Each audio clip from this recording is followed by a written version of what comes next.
Mesdames et messieurs, vous savoir très nombreux, hyper connectés sur les antennes de la télévision du Burkina Faso, procure à nous un bonheur immense. Et nous vous disons encore merci pour la fidélité et surtout pour la confiance placée en nous. Nous sommes aujourd'hui, mercredi, un autre jour de rendez-vous de l'apéro déjeuner pour votre plaisir. Et pour ce numéro, nous allons aller à la rencontre d'une personnalité de proue dans le monde du coaching. Il est le vice-président du Conseil supérieur de la communication. Avec lui, nous allons aborder plusieurs sujets très intéressants. Et nous espérons que vous allez prendre du plaisir à vivre cette aventure en notre compagnie, mais surtout en compagnie de notre invité, qui n'est autre que M. Abdulaziz Bamoro, que nous allons installer dans un court instant. Mais avant, je m'en vais également permettre à la team de vous souhaiter la bienvenue, vous souhaiter une belle journée de mercredi et aussi partager avec nous le contenu des sujets qu'ils vont aborder dans leurs différentes rubriques. Bienvenue à toutes et à tous. Et Zidiara s'en va sur ce pas pour vous dire également bonjour. Bonjour Jackie, bonjour. Bonjour la team, big up à tous les Burkinabés d'ici et d'ailleurs. One love, peace and unity, restez positifs. L'apéro, l'émission qui contribue à votre épanouissement, à votre divertissement, l'émission qui vous informe tout simplement. Big up, bless. Je vous adore. Merci beaucoup Zidiara pour cette énergie débordante au quotidien. Avec toi, dans l'œil de la cité, nous allons parler d'un sujet. Eh bien, vous allez avec plaisir partager avec nous ce que vous allez aborder pour nos téléspectateurs lorsque le moment sera bien indiqué. Alors Jacques, il faut dire qu'aujourd'hui dans sa chronique, le Lasté vient avec une image prise par Soulama Honoré, qui est le service son de la télévision nationale du Burkina, qui est un fan de l'apéro, mais également qui porte une attention particulière à la rubrique L'œil de la cité, parce qu'il s'est fait le plaisir donc de prendre donc sur l'avenue Babangida, l'une des avenues de la ville de Ouagadougou, et une image où on voit des véhicules qui prennent du plaisir à rouler sur les chaussées réservées donc aux motocyclettes et aux cyclomoteurs. Je pense que c'est un acte que je salue. Permettez-moi de lui faire un coucou spécial. C'est ça aussi les fans de l'apéro, ceux qui contribuent de près ou de loin donc à cette émission là. Donc voilà une image que nous allons voir et que nous allons commenter ça tout à l'heure, parce que c'est une image vraiment très qui nous interpelle. Et c'est très important de souligner cet aspect de contribution, parce que l'apéro est fait bien sûr pour les téléspectateurs, mais également pour les agents de la maison. Et lorsque chacun de nous essaie d'apporter sa pierre, elle ne peut que grandir pour le bonheur de tous. Merci beaucoup à cet agent, à M. Soulama, pour sa haute contribution que nous allons prendre du plaisir à commenter dans un court instant dans l'œil de la cité. Alors à la suite de Zidiara, Sandrine Konaté est avec nous également pour cette aventure du mercredi. Avec elle, il s'agira également de partager avec vous le sujet qu'elle va aborder dans la rubrique Carte Blanche. Sandrine Konaté, bonjour et bonne journée de mercredi. Merci. Bonjour Jackie, bonjour la team et bien sûr bonjour mes cocos. On parlait de contribution, bien sûr, c'est comme je l'ai dit lundi, j'avais demandé carte blanche, enfin, avait demandé des sujets et vous avez été nombreux à réagir. Merci en tout cas pour votre contribution et carte blanche s'excuse parce qu'on a dû interrompre après la fatigue vocale pour parler des écrans et dangers. Donc on termine la deuxième partie aujourd'hui et demain je reprends pour satisfaire vos différentes requêtes. Hashtag rien n'est trop beau pour vous. Ce n'est pas que des paroles, c'est un comportement, c'est une attitude et surtout une réalité qui se passe à l'apéro. Restez connectés et puis le reste c'est toujours avec le même plaisir qu'on s'en charge. Merci Sandrine Konaté, nous allons développer tout ça lorsque le moment sera également indiqué. Mesdames et messieurs, vous l'avez bien compris, vous le savez, l'apéro c'est le rendez-vous, le carrefour des hommes et des femmes qui ont une histoire et un parcours à compter. Et bien pour ce numéro, nous allons encore une fois de plus vous faire plaisir à travers notre invité que nous allons installer dans un instant.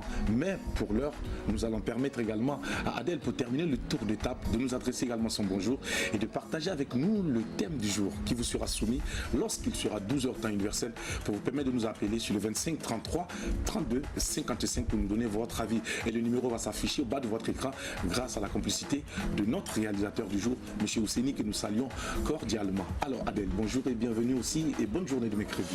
Bonjour Jackie, bonjour à tous ceux-là qui me suivent d'ici d'ailleurs, comme d'habitude, très heureuse d'être là ce matin. Bonjour à mes frères et sœurs de la diaspora, vous qui vous battez pour que ceux qui sont restés là se sentent bien. Alors, n'oubliez pas de revenir au pays. Voilà, ensemble, nous allons construire notre pays et faire grandir notre pays, faire prospérer notre pays tout simplement. Mais avant de continuer, j'ai une citation pour vous. Le caca ne blesse pas. Mais quand vous marchez dessus, vous boitez quand même. Donc, allez-y comprendre. Le caca, il ne blesse pas. Mais quand tu marches dessus, là, tu boites. Donc, c'est sûr que tu allais causer avec les ancêtres à côté. Ah, bah, moi je cause tout le temps avec les ancêtres. Il faut bien acquérir une certaine maturité un jour. Donc, je vais voir mes ancêtres depuis toute petite. J'espère grandir un jour. Voilà, tout simplement. Donc, le caca, il ne blesse pas. Hein. Non, non, mais quand vous marchez dessus, vous boitez quand même. Voilà. Allez-y comprendre que chacun essaie de réfléchir et de comprendre à sa manière. C'est comme ça, on est tous différents. On ne peut pas comprendre de la même manière, tout simplement. Donc, hier, c'était notre anniversaire et à partir d'hier jusqu'à la fin de ce mois, ça sera toujours tous les jours notre anniversaire. Hier, je vous avais demandé de nous appeler pour nous souhaiter un bon anniversaire. Par manque de temps, vous n'avez pas pu nous joindre. Aujourd'hui, c'est encore une dernière occasion pour vous de nous appeler et nous souhaiter un merveilleux anniversaire et faire des situations si vous en avez, bien sûr. Alors, restez connectés, ne zappez pas. Nous sommes en direct sur les antennes de la RTB et c'est l'apéro maintenant. C'est l'apéro maintenant et pour respecter la tradition ici, nous allons vous installer musicalement et c'est avec un jeune artiste qui aussi essaie d'apporter sa pierre pour améliorer ou se donner un coup de fouet également à notre musique urbaine. C'est un jeune talent qui chante la vie du ghetto parce que lui-même il vient du ghetto et nous allons, mesdames et messieurs, vous faire plaisir ce matin et pensez à toutes ces personnes également qui jusqu'à ce jour se trouvent encore dans les ghettos. Pour vous dire que même dans les ghettos, nous pensons à vous parce que nous également, nous sommes des enfants du ghetto et nous savons d'où nous venons et c'est très important. Big up à tous les guerriers, à tous les combattants de la lumière, que Dieu continue de guider vos pas et qu'il reste votre bouclier. Voici pour vous Fisaï, c'est le clip qui nous introduit dans cette aventure du jour.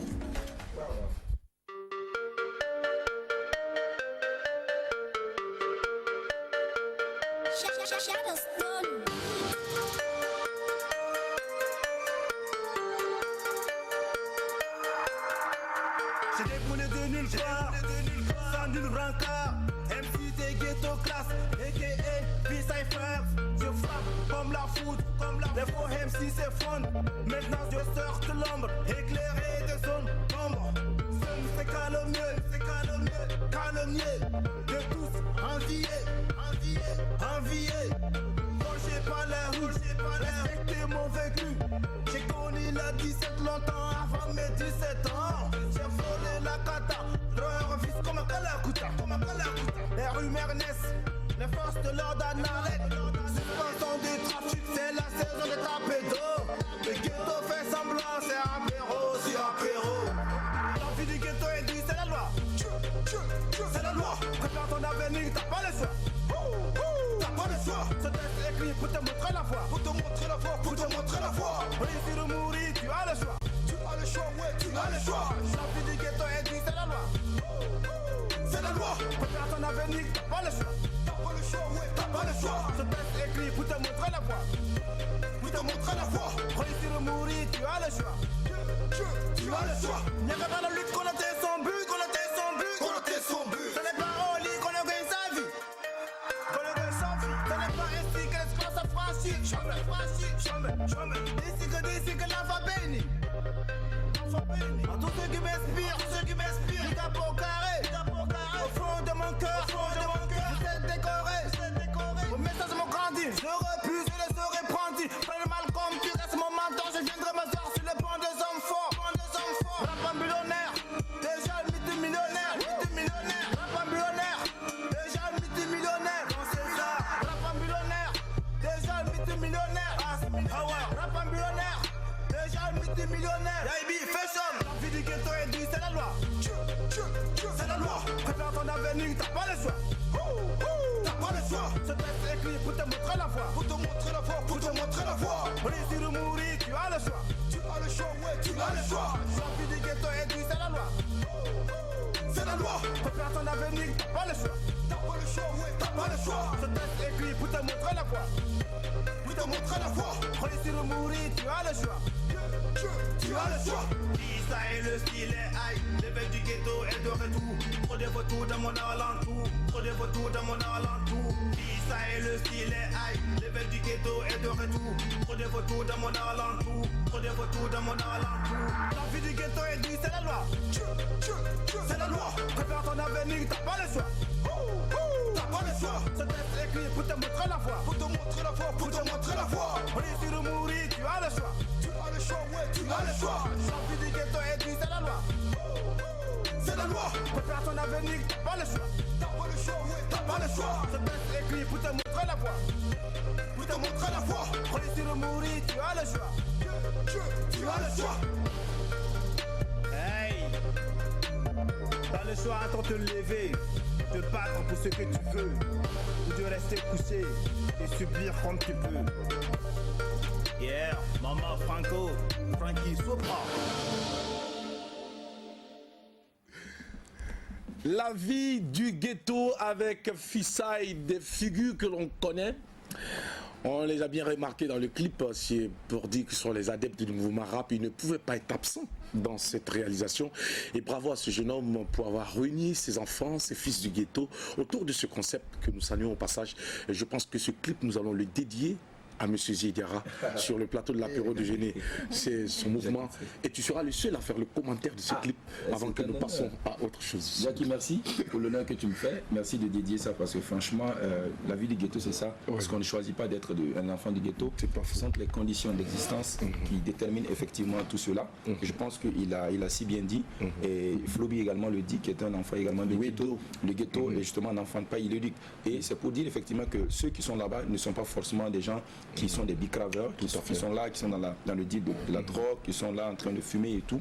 Ce sont également des gens qui réfléchissent. Ces gens qui minent, qui sont positifs, comme on le dit. Très intelligents. Et également, quand on voit le ghetto fils, c'est celui-là qui est solidaire. Parce que dans le ghetto, on peut fumer un mégot de clope à 10 personnes. Tout à fait. Même plus. Hein? Toi aussi, tu prends ton cas et puis tu jettes. Ils se partagent tout. Dans le ghetto, le benga, il vient et chacun mange. Et je pense que c'est ça. C'est l'idée qu'il faut voir également du ghetto. C'est la solidarité, c'est également la discipline. Parce que quand il y a KDD qui dit que, qui est un rappeur français qui dit que les hors-la-loi là, ils ont même leurs règles. Oui. Tu vois? Voilà, 4 bises, une devise, vise celui qui te vise. C'est pour dire que même ceux qui sont dans la mouise, dans la merde là, c'est des gens qui sont conscients, c'est des gens qui ont leurs règles. Et donc je pense que c'est ça également, big up à nous. Il faut préciser que c'est discipline. Oui, c'est discipline. La loi, c'est discipline. Donc c'est pour dire effectivement que quand on est ghetto fils également, c'est un appel également que je profite, Jackie, pour lancer à tous ces enfants du ghetto, ceux qui sont dans les confins, dans leurs bocaux de connexion. Il faut être toujours discipliné, arrêter les arnaques, arrêter le bicrave, arrêter la drogue, arrêter le sexe. Peace and love au ghetto, don't let Babylon conquer your mind. High and high, God respect, blesses. Merci beaucoup Ziedara, puisque les premiers qui ont initié, qui ont développé cette vie du ghetto sont eux-mêmes des modèles. Ils ont toujours mis en avant le respect de l'autre et surtout la solidarité. Et c'est ça qui est important. Et c'est ce que nous demandons à cette jeunesse aujourd'hui, de comprendre que la solidarité est une valeur qu'il faut absolument préserver. Parce que, on le dit, comme le dit bien ce proverbe chinois, lorsque tu vas aller vite, va seul. Merci beaucoup. Mais lorsque tu veux aller plus loin, eh bien fais-toi accompagner. C'est important. Merci beaucoup pour ce message. Et non, je ne peux pas le dire en chinois, en mandarin, mais je préfère le dire en français pour ceux qui vont me comprendre. Vivement que Dieu mette en nous cette envie de donner et de partager sans condition. C'est ainsi que nous allons pouvoir vivre heureux. Il n'y a pas de secret du bonheur. Le bonheur, c'est de toujours faire en sorte que ceux qui sont autour de nous se sentent bien, se sentent heureux dans leur peau et donnent un sens à leur vie. Merci de nous rester fidèles, mesdames et messieurs. Vous êtes à l'apéro, 3e numéro de la semaine sur votre télévision, la chaîne au cœur des grands événements. Il est temps pour nous d'installer notre invité du jour et c'est maintenant Tranche de vie.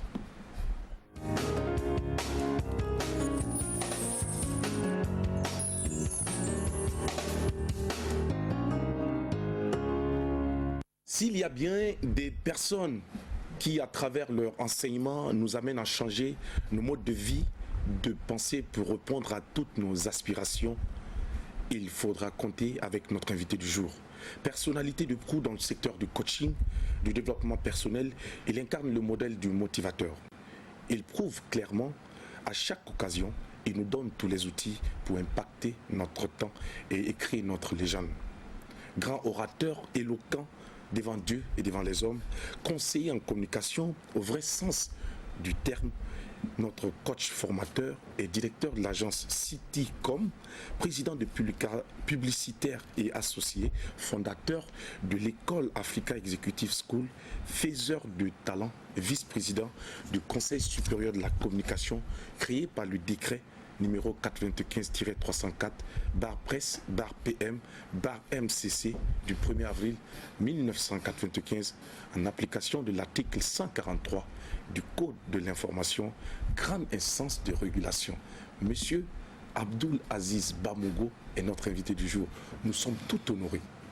Merci, c'est moi qui suis honoré. C'est moi qui suis honoré et à la fois ravi d'être parmi vous ce matin. Je suis souvent à votre émission et je voudrais vraiment profiter de l'occasion pour vous féliciter, saluer la qualité du travail que vous faites, l'aspect très innovant, l'aspect détendu, l'aspect interactif, l'aspect souvent décalé, mais qui permet aux gens donc d'ouvrir leur esprit. Vous savez, souvent les gens réfléchissent toujours en vase clos, dans un angle fermé comme ça. Mais en abordant les choses d'une certaine façon, on ouvre les esprits des gens et ça c'est vraiment une très bonne contribution que vous apportez et les différents types de rubriques que vous avez là. Wow, big up. Nous sommes honorés en cette matinée lorsqu'on entend des gentils mots venant de messieurs comme vous, très avisés et surtout spécialisés dans le domaine de la communication, parce que c'est ça aussi, connaître et apprendre les stratégies dans le secteur de la communication est souvent pas chose aisée. Mais aujourd'hui, nous avons de la chance de vous avoir sur notre plateau. Ce serait également pour nous l'occasion de vous demander à la fin de cette émission ce que vous pouvez bien nous suggérer ou nous donner comme conseil pour nous permettre de nous améliorer pour le bonheur de nos téléspectateurs. Parce que c'est pour eux que nous sommes là. Ah. C'est grâce à eux que nous sommes là. Ça, c'est une colle parce que je risque de ne pas avoir quelque chose à dire. Non, c'est déjà très bien fait. Merci beaucoup. Je verrai ce que je pourrais faire, mais déjà c'est déjà très bien fait. Adèle, je la connaissais assez longtemps, depuis que j'étais journaliste à Ouaga FM, depuis les années 98, début 2000, comme ça. Je la connaissais comme grande chanteuse, mais quand je l'ai vue à la télévision, j'ai dit, les gens ont des talents cachés aussi. D'accord.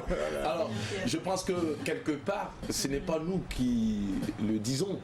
Il y a même ceux qui également interviennent dans ce secteur du coaching, qui nous invitent très souvent à aller chercher tout au fond de nous le talent qui sommes. C'est ça, exactement.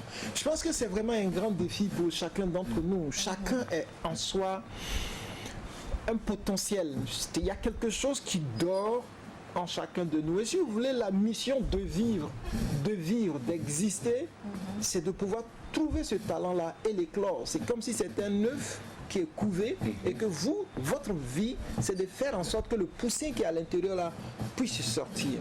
Donc de s'étudier soi-même, de connaître quel est ce potentiel que j'ai, de travailler à ce qu'il se développe. Et c'est de cette façon-là, et là je suis tout à fait d'accord avec toi, c'est de cette façon-là que je pourrais être utile à ma communauté. Oui. Parce que le sens qu'on peut donner à sa vie, c'est exactement ce que tu as dit là, c'est faire en sorte que ta vie soit utile aux gens qui sont utiles. Merci beaucoup, coach Aziz Bamogo. Je ne sais pas trop si je dois me permettre de vous appeler coach ou de vous appeler vice-président, mais dans tous les cas, vous portez aujourd'hui toutes ces casquettes et puis on va se plaire là où on veut et puis voilà, et puis on va évoluer tout doucement. Bon, aujourd'hui je suis beaucoup plus vice-président, c'est-à-dire que même le coaching, je ne le pratique plus véritablement en tant qu'activité professionnelle, commerciale. D'accord. Et parce qu'aujourd'hui je travaille à plein temps au niveau du Conseil supérieur de la communication. Il en est de même aussi pour Citécom. Je dirige plus Citécom. Depuis que je suis au Conseil supérieur de la communication, c'est mon ancien adjoint Marcel Zongo qui maintenant dirige Citécom. C'est important de nous apporter cet éclaircissement et nous allons y revenir tout à l'heure. Mais avant, M. Bamogo, alors, beaucoup de personnes savent de vous quelqu'un qui apporte un plus au quotidien lorsqu'on a l'occasion d'échanger avec vous. Vous êtes celui-là qui est capable, après quelques temps d'entretien, d'impacter la vie et de changer un individu. Mais dites-nous, quel a été votre parcours pour être à ce stade? Qui êtes-vous? D'où venez-vous? Où êtes-vous né? Quel a été votre parcours? Je suis né en Côte d'Ivoire. Je suis né en Côte d'Ivoire à Tiasalé, c'est dans le sud de la Côte d'Ivoire, quelques 120 km. Dans la même localité que Emilio les Chanceux. Oui, voilà, exactement. Voilà. Oui. Voilà. Oui. On a beaucoup de boys dans le pays. C'est comme également, il y a une localité en Côte d'Ivoire où on retrouve également beaucoup de personnalités du monde culturel. Dabou. Voilà. Qui a également vu exactement. naître les Almami Baker, les Alpha O. Beaucoup sont nés justement là-bas. Oui. Exactement. Non, bon, on est quand même un certain nombre qui est issu de la diaspora du Burkina Faso. On est né là-bas et puis c'est après le bac. Certains sont venus après le BPC. Bon, moi, je suis venu après le bac, 95-96, par là, j'ai fait l'université de Ouagadougou, j'ai fait art et communication. Je fais d'abord sociaux et puis art et communication. Et puis, professionnellement, je commençais à travailler à Ouaga FM. Quand on a lancé en 98, je fais partie de l'équipe qui a initié avec les Alpha O, les Waipi, les Samska Leja, ainsi de suite, voilà. Et puis après ça, j'ai créé mon agence de communication, donc qui marchait assez bien, donc je me suis un peu détaché par rapport à ça. Et aussi après, j'ai créé aussi le centre de formation professionnelle. Et en 97, vous parlez de choses comme on appelle publicitaire associé, c'est en 2005, en 2015, voilà, que j'ai été élu président des publicitaires associés. Donc j'ai eu un mandat de 2 ans, jusqu'en 2017, voilà où j'ai quitté. Et puis après, je suis maintenant au Conseil supérieur de la communication. J'ai géré aussi Radio Omega. Voilà, c'est nous qui avons lancé la Radio Omega, le recrutement du personnel, le programme et tout ça. Et puis bon, après, j'ai laissé les gars, ils avaient des très grandes ailes. Donc. Vous avez préféré aller voir vers d'autres horizons. Alors, M. Bamogo, parlant justement de publicitaire et associé. C'est un nom quand même publicitaire associé. Alors, de quoi s'agit-il exactement? C'est l'organisation professionnelle des agences de communication du Burkina. Vous savez que c'est un milieu qui est quand même assez difficile, complexe et puis qui n'est pas bien structuré et qui a vraiment besoin d'être organisé si on veut que le milieu là profite aux gens qui ont investi de l'argent là-dedans. Si on veut aussi que nos enfants qui vont dans les universités pour apprendre la communication sortent et aient du travail. Si on veut que l'argent de la communication au Burkina là profite beaucoup plus aux entreprises du Burkina, il est important que ce secteur-là soit structuré, soit mieux organisé. Et c'est ça la mission des publicitaires associés. Donc ce sont les agences de communication du Burkina qui se sont regroupées en association du corps pour pouvoir défendre leurs intérêts. Parce que les mauvaises pratiques dans le corps là font que de plus en plus des grandes structures qui ont un bon budget de communication préfèrent même traiter avec des sociétés étrangères que de traiter avec les sociétés d'ici. Voilà. Et les mauvaises pratiques là font que tu as des gens qui demandent des services et puis quand tu regardes le résultat, sincèrement tu es déçu quoi. Mais tout simplement parce qu'il y a des gens qui ne sont pas du secteur, il y a des gens qui n'ont pas la qualité, qui n'ont pas la formation, qui n'ont pas l'expérience, qui vont prendre des marchés seulement par affinité avec un parent ou avec un ami et puis il exécute, mais c'est nul de chez nul. Voilà. Et donc du coup, ça si vous voulez, ça porte préjudice à l'intérêt même de l'ensemble des prestataires de la communication au Burkina Faso. Donc on essaie de travailler à travers Publicité Associée pour ça.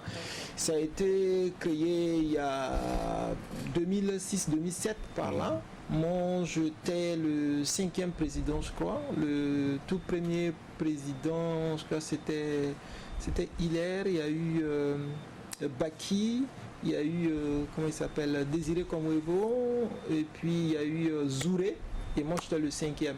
Voilà, et après moi, c'est Madame Gouba qui préside depuis 2017. D'accord. Avant donc d'être porté à ce poste aujourd'hui de vice-président du Conseil supérieur de la communication, on sait également de M. Aziz Bamogo, Abdoul Aziz Bamogo, que vous êtes un coach dans le développement personnel. Et vous avez bien mené cette tâche. Aujourd'hui, vous venez de le dire, vous ne consacrez plus assez de temps encore à ce secteur. Mais dites-nous, comment vous êtes parvenu à développer ce métier-là? En fait, pour être plus précis, parce que le coaching c'est très large, hein, c'est vaste et moi je suis de ceux qui pensent que les coachs doivent beaucoup travailler à se spécialiser. Hein. Il y a un peu de tout. Au début, je faisais un peu de tout moi aussi, hein, mais après je me suis spécialisé à travers des formations, à travers des lectures et puis après par l'expérience lui-même. Et moi, je fais ce que j'appelle le coaching des dirigeants et des équipes dirigeantes. C'est-à-dire, je travaille beaucoup plus sur les aspects de leadership, sur les aspects de prise de parole, sur les aspects de capacité managériale. Je pense que les gens qui ont pour mission de porter les équipes, de porter les unités, si on arrive à en faire des gens qui sont puissamment impactants, l'ensemble du train va bouger grandement. Mais si la locomotive là, elle n'est pas puissante, vous voyez, le train ça va pas bouger. Aucun wagon, même souvent, ne va bouger. Voilà. Donc moi, je pense que si je veux apporter ma contribution à ma société, c'est de pouvoir aider ceux qui ont ce rôle de locomotive-là, d'avoir de la puissance, d'avoir de l'étoffe, d'avoir de la capacité à mettre les gens en action, à mettre les gens en mouvement, à encourager les gens à faire en sorte que chacun veut faire son travail pour que chacun donne le meilleur de lui-même. Voilà, donc c'est sur cet aspect-là beaucoup que je travaille de façon précise. C'est aussi dû à l'expérience. Hein. Quand vous, avec l'agence, avec mes collaborateurs, tu commences à remarquer qu'il y a un certain manque quelque part. Mais ce manque-là, ce n'est pas forcément par l'argent qu'on peut combler ça. C'est pas forcément par, je sais pas, des sortes de gratifications matérielles et autres qu'on sort. Mais tu sais, voilà, c'est dans le mind, c'est aussi dans le relationnel. C'est comment est-ce que les gens se sentent bien avec quelqu'un. Tu peux avoir un patron, il paye pas grand-chose, mais tu n'as pas envie de le quitter. C'est vrai. Parce que tu es à l'aise, mais tu es content, tu t'épanouis avec lui. Tu sens, exactement, tu sens que tu es dans ton élément, quoi. Bon, il te dit on n'a pas gagné de l'argent, tu lui dis Joe, c'est pas grave, allons-y seulement. Par contre, tu peux être dans un service où on te donne un bon salaire, mais Joe, tu attends la moindre proposition où on ajoute 100 francs seulement à ce salaire-là. Souvent même moins que ça. Ouais, souvent même moins que ça. Et tu t'en vas, voilà, tout simplement. Voilà. Alors, monsieur Aziz Bamoko, on sait que tous ces modules que vous dispensez à longueur de temps sont adressés à des personnes. Et on dit également dans notre environnement, dans nos sociétés aujourd'hui, que ces personnes qui sont très souvent au rendez-vous des séances de coaching en développement personnel sont des personnes qui manquent de personnalité. C'est ce qu'on raconte. Alors vous, qu'en pensez-vous? Bon, il y a déjà un principe de base, c'est que le coaching, c'est si vous voulez, c'est une aide quand on dit, nous on intervient à partir de 0 plus. C'est-à-dire, quelqu'un qui est en dessous de 0 là, en réalité, c'est pas le coaching. Il y a des gens, quelqu'un qui est malade ou quelqu'un qui n'est pas en bon état et autres comme ça. Ça veut dire déjà que les gens qui sont déjà en quête de coach sont déjà des gens qui sont déjà orientés déjà dans la positivité. C'est-à-dire que c'est des gens qui sont déjà ambitieux, qui veulent quelque chose, qui veulent plus. Voilà. C'est pas des zéros. C'est des gens qui ont déjà quelque chose et qui pensent qu'ils peuvent en avoir, être encore plus. C'est pas forcément des gens qui manquent de confiance en eux-mêmes. Parce que c'est pas seulement sur la confiance en soi que le coaching agit. Quelqu'un peut avoir de la confiance en soi, mais justement parce qu'il a trop confiance en lui-même, il commence à devenir un problème pour lui-même. C'est-à-dire que tu vois, pour son entourage. Exactement. Ça court à la perte. Exactement. Par exemple, il y en a qui ont beaucoup de projets à la fois. Mais le gars, il a une boulimie de projets, quoi. Il y a ça, il dit non, ça, il faut que j'ai. Et puis il y a ça qui vient dire non, ça, il faut que j'ai. Il y a ça. Voilà. Non, même s'il essaie d'organiser, il s'étouffe. Parce que c'est beaucoup, et souvent ces projets-là peuvent être contradictoires ou même se manger, se cannibaliser entre eux-mêmes. Donc quelqu'un comme ça, c'est bon que vous essayez de le discipliner. De le cadrer. Voilà. Donc lui, par exemple, il a besoin d'un coaching, pas parce qu'il manque de confiance en lui-même, mais parce qu'il doit rentrer dans une sorte de discipline. En ce moment, il peut caler un, dit bon, toi tu attends d'abord. On va commencer avec lui là. Quand on finit avec toi, maintenant toi viens, on va voir pour toi maintenant. Et ce gars, vous allez voir, il va commencer maintenant à progresser. Alors qu'avant, il faisait beaucoup de choses, mais il ne progressait pas. Voilà, mais il ne progressait pas. Mais il faisait beaucoup de travail, mais il ne progressait pas. Alors qu'en se disciplinant, vous allez voir qu'il va commencer à À monter. Alors, avant que la team ne prenne la parole, justement, Monsieur Bamogo, on a constaté également, depuis un certain temps, une floraison de coachs en développement personnel. Et sur les réseaux sociaux, dans la vie courante. Alors, certains même trouvent en ces pratiques le moyen le plus court pour se faire de l'argent, pour s'enrichir. Vous, en tant que coach célèbre avisé, dont on dit du bien, que pouvez-vous nous dire par rapport à cette situation? Bon, il y a deux choses. Premièrement, il faut savoir que coach en soi, dit comme ça, nous sommes tous des coachs. D'accord. Voilà. Autant que tu peux être une aide pour ton frère, tu es un coach. Et comme le dit Mano, chacun doit être le gardien de son frère. Donc tant que tu peux aider ton frère à ne pas tomber dans l'erreur, tant que tu peux aider ton frère à avancer vers ce qui l'épanouit dans sa vie, tu es dans le coaching. Voilà. Moi, je m'ai dit souvent, c'est dans les photos que je vous envoie, il y a une photo du Larley Nava Tigre là-dedans. Je dis, ce gars, c'est un coach. Voilà. Quand tu discutes avec lui, quand tu échanges avec lui, tu vois, il a cette, voilà, il a cette, voilà, exactement, il a cette façon de, voilà, exactement, il est sur beaucoup de terrains. Quand vous voyez son esprit, sa façon de faire, c'est du coaching. Voilà, il est orienté action et aussi il est orienté positivité, agrégation des individus. Vous savez, quelqu'un qui est très ambitieux, il aime que les gens soient ensemble. Parce que plus les gens sont ensemble, plus on devient fort. Voilà. Quelqu'un qui aime diviser là, c'est pas quelqu'un qui veut. Non, pas quelqu'un qui veut quelque chose. Il y a une vision. Voilà, c'est pas quelqu'un qui veut quelque chose. Voilà. Quelqu'un qui veut, qui justement a une vision, qui veut obtenir quelque chose, il cherche toujours qu'on soit encore plus fort. Donc on est coach un peu. Même de façon naturelle. Par exemple, les mamans sont des coachs. Bien sûr. Justement, on allait en venir. Voilà. Mais avant, je voudrais quand même que vous donniez votre avis par rapport à cette floraison. C'est cet aspect. Maintenant, le deuxième volet, c'est de dire le coaching aussi est une activité professionnelle. Et ça demande deux choses essentielles. D'abord, que le coach ait des compétences spécifiques. Donc, quelqu'un qui n'a pas été formé. C'est pourquoi un coach, normalement, il doit dire qu'il a été certifié. C'est qu'il y a quelque chose, il y a des formations, il y a des choses qu'il a appris.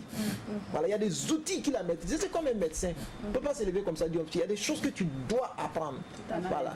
Voilà. Donc il y a cette certification-là qu'il faut avoir pour pouvoir exercer. Et deuxièmement, il y a la discipline dans le travail. C'est un élément important. C'est-à-dire que c'est un peu comme chez les médecins, là, avant de choses comme on appelle de travailler, tu dois prêter serment. Voilà, un peu comme chez les magistrats également, tu dois prêter un serment. Chez nous aussi, il y a un code que le coach professionnel doit s'obliger à respecter. Et c'est là où il y a le danger lorsque tout le monde et n'importe qui se dit je suis coach et puis je vais, parce que c'est une action d'aide et vous allez apporter des choses qui vont entrer dans la tête des gens, qui vont les amener à fonctionner d'une certaine façon. Si c'est mal fait, ça peut même les détruire, ça peut les amener à quelque chose même de nocif, de dégradant, plutôt que de les aider à progresser dans leur vie. D'où la nécessité d'organiser ce secteur-là. Bon, on était un peu dans cette dynamique, moi-même j'étais lancé dans cette dynamique, mais bon, comme maintenant je suis devenu CSC1. Comme maintenant la chenille est devenue papillon. Non, bon, c'est deux choses assez, je veux dire, relativement différentes. Oui, mais quand même. Dans le coaching, dans le coaching, on est dans l'action d'aide aux individus, aux gens, et puis bon, c'est une activité commerciale pour gagner de l'argent. Tout à fait. Au niveau du Conseil supérieur de la communication, c'est beaucoup plus un regard de régulateur sur les médias, le travail des journalistes. C'est beaucoup plus un apport citoyen, une contribution à la bonne marche du Oui, mais quand même, pays, on gagne un peu là-bas. Oui, on gagne, surtout en tant que conseiller. Le traitement est assez bien, mais c'est pas l'argent comme je peux gagner dans mon agence ou dans mon entreprise. D'accord. Voilà. Ok. Merci beaucoup, Monsieur Bamogo. Alors, Zidiara, on va recueillir votre préoccupation avant de poursuivre. Merci, Jacques. Alors, c'est avec ferveur que je vous écoute et j'ai écouté également votre parcours et j'en suis vraiment subjugué. Vraiment, félicitations big up à vous. Mais ce que j'ai beaucoup aimé tout à l'heure, là, quand on était en train de voir le clip et puis le commentaire que vous avez fait juste après sur les ghettos, et c'est très bien, mais l'enfant du ghetto doit avoir toujours pour objectif de faire sortir, de faire sortir. Voilà, c'est un gars aussi de ça. Parce que le contexte du ghetto n'est pas quelque chose que l'enfant doit dire oui c'est bon, moi c'est ça. Non, non.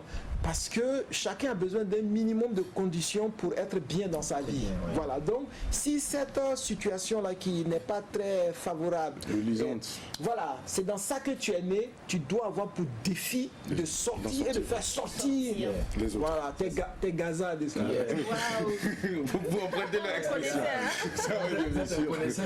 C'est normal. Natif de Tiasalé, on ne peut pas attendre. Alors, donc, je reviens à ma préoccupation.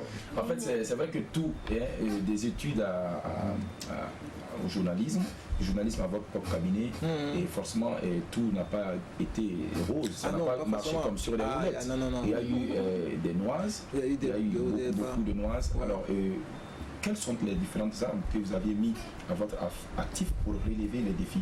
Parce que vous êtes ambitieux et je pense que vous avez l'ambition encore d'aller loin plus.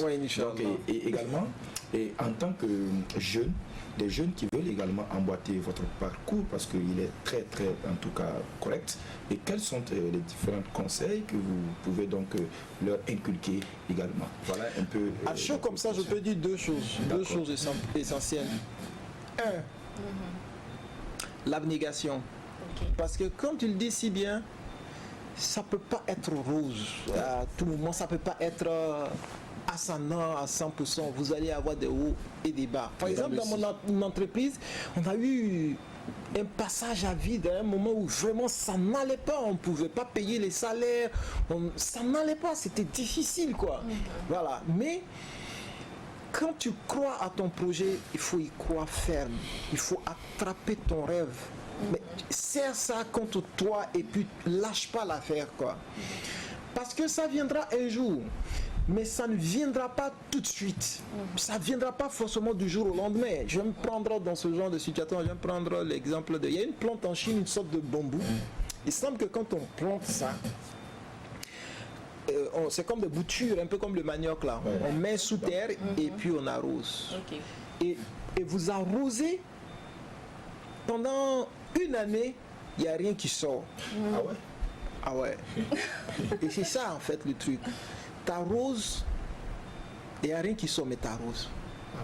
Voilà. Tu ne vois pas d'évolution. Mais tu arroses. Tu es dedans tous les jours. Tu arroses.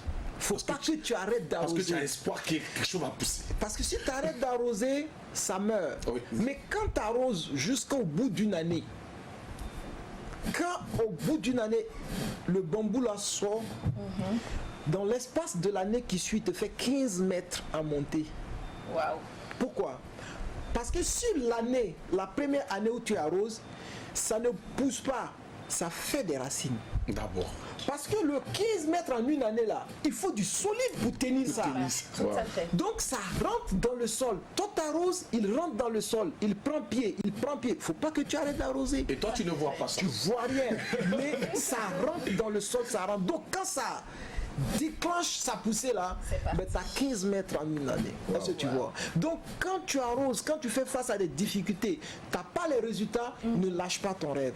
Tiens toujours ferme, vas-y, dis-toi qu'il y aura toujours des difficultés et que le résultat de ton travail, ce ne va pas être quelque chose que tu vas attraper comme ça du jour au lendemain. Ça va être les difficultés que tu surmontes, qui va t'amener au résultat auquel tu as envie de. Donc ça, abnégation, ne lâche jamais l'affaire. Tiens fort, tiens dur et surtout sois très ambitieux. Faut pas rêver petit. Non, on n'a pas... Si tu rêves, il n'y a pas de limite.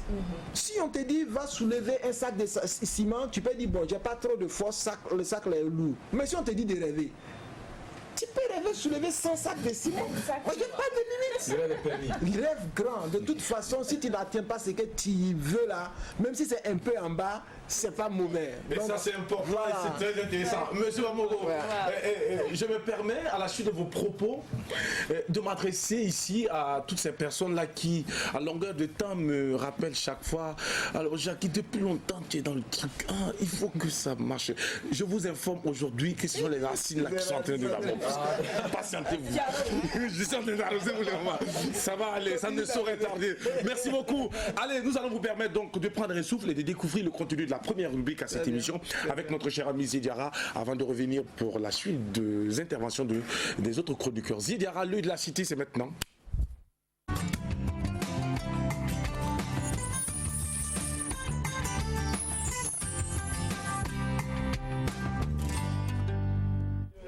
Le tectona grandisse n'atteindra même pas ce que vous allez voir. Je vous assure, c'est une plante qui se trouve du côté de Bobo du Lasso, une grande plante et qui également est une plante ombrageuse. Eh bien, ça pousse, ça grandit aussi. Eh bien, pour ceux qui le connaissent, sachez que très bientôt, nous serons plus qu'à l'image du tectona grandis, ou même peut-être plus à l'image des plus gros arbres. Du Mexique. Ouais, c'est merci beaucoup, Jackie. Alors Jackie, il faut dire que je pense qu'il faudrait que on sévisse très rapidement. D'accord. Il faut agir avec fermeté sur l'avenue Bassawarga. D'accord. Je l'ai tantôt dit en introduction. Et il y a... Nous qui ne connaissons pas l'avenue Bassawarga, est-ce que vous pouvez nous dire exactement là où ça se trouve? L'avenue Bassawarga, c'est vous voyez un peu la route et qui mène à partir du rond-point de la Padoua là. Il y a une route là et qui est à cheval également entre ceux qui connaissent bien la route de l'aéroport. De l'autre côté, voilà. C'est une route également très empruntée de la ville. D'accord. Le trafic est dense, Jackie. Oui. Et là, la cité pense qu'il faut vraiment agir. Vous voyez déjà l'image que la réalisation se fait le plaisir de nous voir, nous montrer. C'est un taximan qui se permet d'aller circuler et sur la route réservée aux motocyclettes, Jackie. Bon, est-ce que les uns et les autres pensent que ça c'est normal? Si c'est moi j'ai parlé, je n'avais pas amené d'image, on a dit que lui il s'était invente. Voilà l'image là ici. Je pense que... Il faut rappeler que ce n'est pas un dessin. Ce n'est pas un dessin, bien sûr. Bien montage. Donc c'est sur l'avenue Bassawarga. Et malheureusement ce qu'il y a, quand les gens arrivent, c'est vrai, c'est ça aussi la ville. Quand une ville grandit, il y a l'embouteillage. Mais vous préférez détruire la vie des gens que de patienter et passer. Même s'il y a un embouteillage comme là, vous devez respecter le code de la route. Et moi je pense que il faut que les policiers puissent agir de façon ferme. Parce que si également il y a voilà, un tricycle également qui vient, c'était la nuit. Si ces gens-là se permettent d'aller sur place, quelque part il y a un certain laxisme. D'accord. Et un laisser-aller. Donc je pense qu'il faudrait que les uns et les autres s'amendent et très rapidement. Alors, et ce qu'on peut dire également, Jackie, c'est que cette année et l'année passée, la défunte année 2019 là, était une année vraiment très douloureuse. Et sur le plan des accidents de la circulation routière. Et tout de suite, je vais vous faire donc un petit bilan de ce qui s'est passé donc en 2019 et dans le premier semestre. Il faut dire que c'est un bilan de la police municipale et de la brigade nationale des sapeurs-pompiers qui dit que pour le premier semestre là, il y a eu 4243 accidents et il y a eu 2940 femmes, 40 femmes dedans. Je dis bien 2940 femmes et 1303 hommes parmi les accidentés. Alors, il y a eu 14 femmes décédées. Oh là. C'est triste. Il y a eu 50 femmes et 50 hommes décédés. Et il faut ajouter également que les inconscients qu'on dénombre au niveau des femmes, c'est 136 inconscients. C'est-à-dire que des personnes qui sont dans un état vraiment, qui ont été dans un état d'inconscient, dans le coma, voilà. Et également, et ce qu'on peut dire également, vous voyez, les chiffres sont alarmants. Et quand on parle, les gens disent non, il faut travailler à ce que l'année 2020 là, on puisse éviter ça. Parce que les gens en parlent. Est-ce qu'on peut développer un pays avec ce genre de comportement? Non. On ne peut pas développer le pays.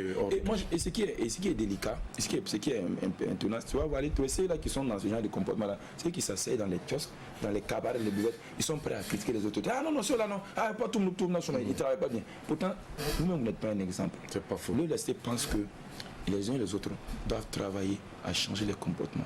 Burkina Faso là, c'est pour nous. Nous devrions être fiers de ce pays là. Et la loi là, la loi, s'il vous plaît, n'est pas fait pour les animaux. La loi, c'est pour nous. Donc je pense que ça, là même, ce n'est pas pardonnable. Et je pense, généralement, Jackie, il faudrait que les autorités compétentes là, puissent y travailler à ce qu'on puisse retirer le permis des gens. C'est-à-dire que, voilà, il faut, si quelqu'un fait, il faut retirer, parce que c'est un crime. Ce n'est pas moi qui le dis, ce sont des images qui parlent. Ça va le permettre, comme j'ai l'habitude de dire, quelques temps, les et puis après, faits il va prendre conscience. Voilà, comme j'ai l'habitude de le dire, les faits sont têtus et les commentaires sont libres. Merci beaucoup, Zié Diarra. Et laisse-moi, à la suite de tes propos, également soutenir en disant que ce n'est pas parce que j'ai raison que je ne peux pas céder le passage. Exactement. Alors, soyons courtois en circulation, soyons tolérants et nous allons sauver des vies. Merci beaucoup, Zié Diarra, pour ces images. Mais néanmoins, j'ai une question. D'accord. La personne qui fait ces photos là aussi est en circulation. Oui, et voilà, il faut dire, c'est Souleymane Honoré des services de son, parce qu'il m'en avait parlé. Il m'a dit que vraiment, c'est quand même une situation recrudescente, parce que les gens. Oui, c'est pas ça le problème. Lui, il était en circulation. Et il s'est arrêté. Il s'est arrêté. Voilà, on voulait cette précision. Il s'est arrêté. Et il a pris la photo. Ah d'accord, ok, voilà, cette précision. Voilà. Merci de nous rassurer qu'il était arrêté. Il s'est arrêté. Non mais ouais, la photo n'est pas floue. Donc quand on conduit là, si tu prends une photo là, ça va être flou. D'accord, merci beaucoup. Zié Diarra, 45 minutes après 11h. Réaction chaud avec notre invité, monsieur le vice-président. Dans les chiffres là, oui. Les chiffres ça dit quelque chose. Oui. Vous voyez, il y a beaucoup plus d'hommes, beaucoup plus de femmes. 2940 femmes. Et 1303 hommes. Mais parmi ceux qui sont décédés, il y a eu 136 hommes décédés et 41 femmes. Et 136 hommes décédés et 41 femmes. Donc il y a plus d'hommes décédés, quand bien même le nombre d'hommes impliqués dans les accidents là sont réduits. Je rectifie, excusez-moi. J'avais entendu 50 hommes décédés et puis une dizaine femmes. Voilà, de femmes décédées. C'est ce que j'avais compris. C'est ça. Mais on reste dans les mêmes proportions. C'est-à-dire qu'ici, il y a beaucoup de femmes qui sont impliquées dans les accidents. Mais il y a peu de femmes qui en meurent. Quelle lecture ça donne? Moi, ça peut vouloir dire que les femmes sont beaucoup plus prudentes que les hommes. Et que leur prudence là est peut-être un peu trop excessive, un peu trop, si bien qu'elles sont victimes de ces accidents-là. Mais que les hommes, bon, vraiment, c'est genre la vitesse, genre, voilà, sans attention et autres consorts. Les Highlanders. Si bien que quand ils font accident, c'est très grave. Donc c'est peut-être l'occasion, si on doit lancer l'appel, de nous lancer l'appel à nous autres, les hommes, de dire que c'est bon que dans la circulation, on lève un peu le pied sur l'accélérateur, on aille un peu. Exactement. On respecte le code de la route. Surtout aussi consommer avec modération. Parce que très souvent, on ne le dit pas, mais beaucoup d'accidents également sont liés y en a qui à la consommation exagérée. Voilà, la consommation exagérée donc de l'alcool. Merci beaucoup pour votre contribution. Merci à toi, Zié Diarra, pour avoir donc amené sur la table ce sujet qui est d'actualité et qui sans doute va permettre aux uns aux autres à prendre conscience. Alors, retour avec notre invité, on va poursuivre le tour de ta. Oui, Aden, un complément. Je voulais intervenir, un complément justement. C'est pour revenir à ce que la photo que Zié vient de montrer. Il ne faudrait pas oublier que très souvent la police est là aussi. D'accord. Et la police vous demande d'aller sur cette voie-là. Okay. C'est-à-dire pour désengorger. Mais je pense que quand c'est organisé, il n'y a pas de souci. Non, très souvent. Je ne sais pas dans quelles conditions la photo a été prise, mais très souvent, c'est la police qui vous dirige d'aller sur la voie des cyclistes. Oui, souvent il pour désengorger. Voilà. Mais après maintenant, par exemple, quand vous prenez le feu de l'aéroport, vous arrivez là-bas, on vous dirige d'aller là-bas sur la voie des. Souvent, oui, c'est pas ça, bien sûr, je connais. Donc vous arrivez, quand vous quittez l'aéroport pour repartir vers le rond-point de la Padoie, on vous dirige sur la voie des cyclistes et dès que vous êtes là-bas, vous n'avez plus la possibilité de monter si ce n'est pas au feu prochain, le feu du lycée Saint-Jean. Bon, ça veut dire qu'on peut voir aussi des situations comme ça, mais avec l'accord de la police. Quand c'est vraiment compliqué, la police a ce rôle-là aussi d'utiliser d'autres moyens pour congestionner. On dit que lorsqu'il y a un agent de police à un carrefour, il remplace automatiquement le feu. C'est lui qui a la loi. Là où il vous envoie, vous partez. Même si vous dites de descendre la chaussée, vous descendez. Mais par contre, ce qu'elle dit est très intéressant. Mais par contre, ce n'est pas parce que l'agent de la police souvent dit de faire ça que lorsqu'il n'y a personne que tu dois faire ça. Tout à fait, je suis d'accord. Vous voyez le chose comme on appelle Le carrefour 1200 logements, quand vous quittez Boissiaré, carrefour 1200 logements, juste avant la nouvelle voie là. Voilà, qui tourne pour aller Isig aux nouvelles là. Ce carrefour là, souvent la police est là-bas. Et aux heures de pointe, au lieu que vous contournez le voilà, il vous demande de traverser avant le rond-point là. Parce que justement, comme les gens sont beaucoup, ils disent ceux qui vont tout droit, vous passez. Maintenant, ceux qui veulent tourner, mais c'est parce qu'ils sont là, ils font ça. Ok. Donc un jour, les gars n'étaient pas. Un jour, il n'y a pas quelqu'un qui était là pour faire ça. Et moi, j'ai pris. Comme vous avez l'habitude de faire. Exactement. Mais donc, le type il m'arrête. Je dis non, pourquoi je suis pas. Je dis mais c'est comme ça que vous chose non. Effectivement, il a raison.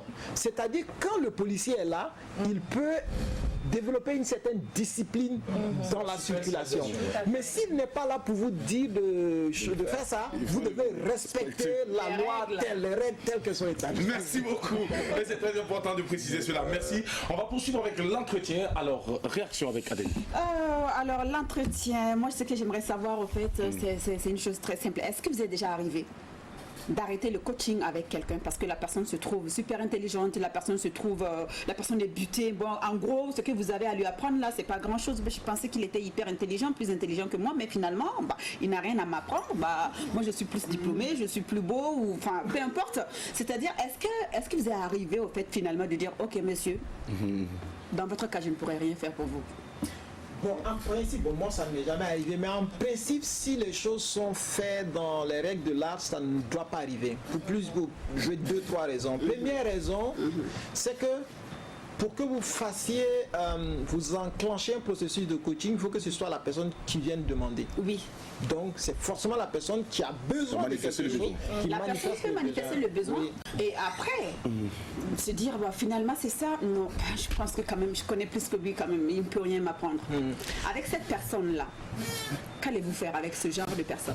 Deuxièmement, c'est difficile que ça arrive dans les règles de l'art parce que au début du coaching, la première séance du coaching, c'est une séance dans laquelle le coach et le coaché vont discuter pour plus ou moins s'auto-évaluer. Pour que le coaché sache que le coach peut faire son affaire et que le coach sache qu'il peut gérer le problème du coaché. Quels sont les besoins du coach? Oui, non, c'est pas seulement ses besoins, parce qu'il y a ses besoins, il y a aussi sa personnalité, sa façon d'être et sa façon de faire, et le problème en lui-même. Est-ce que de façon matérielle, ton temps par exemple peut te permettre de l'accompagner? Est-ce que les éléments que ça pose, toi tu as les compétences pour pouvoir affronter ces problèmes-là? C'est comme tu envoies une voiture à un mécanicien, il regarde, il dit non, ce problème-là, il faut plutôt aller voir un électricien. Par exemple, parce que lui n'est pas électricien. C'est un peu ça. Donc cette première séance-là, c'est une séance petite parenthèse, donc il vous est arrivé d'envoyer des gens voir les psys. Bon, les psys, c'est autre chose. Comme je dis, nous, on est à 0+. Quelqu'un qui doit aller voir le psy, c'est quelqu'un qui est en dessous de 0. Donc, lui, c'est quelqu'un qui est malade. Donc, lui, il n'est pas concerné par le coaching. Donc, ce gars, quand vous discutez avec lui dans cette première séance-là, ça vous permet de vous évaluer mutuellement. Tout à fait. Et c'est à l'issue de cette évaluation que le coach propose un contrat lorsque lui, il est partant déjà. Et il soumet ça au coaché. Le coaché lit le contrat après l'échange-là et se dit oui, ok, si bon, ça me convient, et puis on y va. Donc à partir de ce moment-là, les deux se sont en réalité auto-évalués et sont d'accord pour pouvoir aller ensemble. Maintenant, dans le processus du coaching, il peut arriver des facteurs peuvent intervenir et rendre le processus du coaching difficile. Voilà, ça va être comme des trucs parasites. Par exemple, tu commences à ressentir quelque chose pour le client, ou le client commence à ressentir quelque chose pour toi. Ça peut être positif comme négatif. Dans tous les deux cas. Mais dans tous les deux cas, lorsque ce phénomène-là apparaît, c'est toujours mieux d'arrêter le processus. Parce que le coach, il doit être engagé vis-à-vis de son client seulement sur la base du contrat. Il ne doit pas avoir autre chose qui l'influence dans son rapport. Des sentiments qui vont naître... Voilà, que ce soit positif ou négatif, mais qui vont influencer sa démarche vis-à-vis de... Donc, en ce moment-là, ce facteur-là peut faire que vous décidez, vous choisissez d'arrêter... En d'autres termes, ça veut dire qu'après le premier échange, la première rencontre, vous élaborez ensemble votre feuille de route. C'est ça. Et cette feuille de route est élaborée conjointement entre le coach et celui qui souhaite être coach. Exactement. C'est bien ça. Parce que en fait le coaching c'est une activité dualiste, c'est une activité que vous faites ensemble. Ce n'est pas le coach qui est le maître du processus de coaching. C'est eux le coach et le coaché. On est responsable de façon, je cherchais un mot là. Non pas c'est pas le mot.